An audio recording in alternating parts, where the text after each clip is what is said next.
A New Orleans family says an Algiers daycare and others put their child in danger. Chris Joseph reports there's a growing list of people suing over lead exposure in this follow-up to a Fox 8's Led Astray investigation.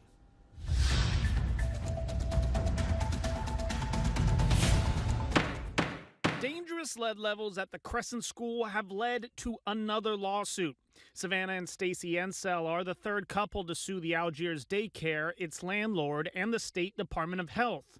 The families allege doctors found elevated blood lead levels in their children after state inspectors found lead on campus. Megan Kiefer represents all three families. We spoke to her after she filed the first lawsuit. This is a travesty, right? I mean, you can't really conceive of a worse place to have this happen. And there's just this catastrophe of people not doing what they're supposed to do.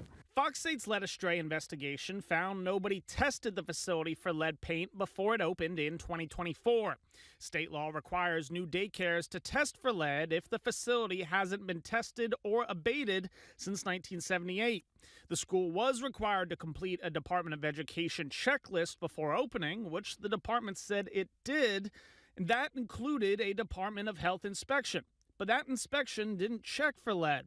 Owner Liza Drennan declined to comment on this story, but has previously held the state responsible. I trusted, like I said, and I don't know how many times I can say, is I trusted the Department of Health and I trusted the Department of Education to not only make sure that I did everything, but also to say, hey, did you do this? Hey, you missed this. They're supposed to help me because it's not just helping me, it's helping a school. The new lawsuit filed by the Ensel family alleges the school, its landlord, the Santa Maria Benevolent Association of Algiers, and the state health department are negligent in exposing students to lead. The CDC says lead can damage the brain, lower IQ, and slow development. State Senator Gary Carter says the department told him 18 of 27 students had elevated lead levels. The department has not confirmed that number and did not make anyone available for this story. The Ensels also allege their child attended the school for a year, and doctors found child lead levels exceeding what is safe. You send your kid to daycare, you don't think about, hey, you know, when they go outside and do their mud play, their exploratory learning, are they at risk of damaging themselves long term because somebody didn't do their job? The Ensels are seeking damages to pay for child care and medical expenses. In a statement, they said this incident should have never happened.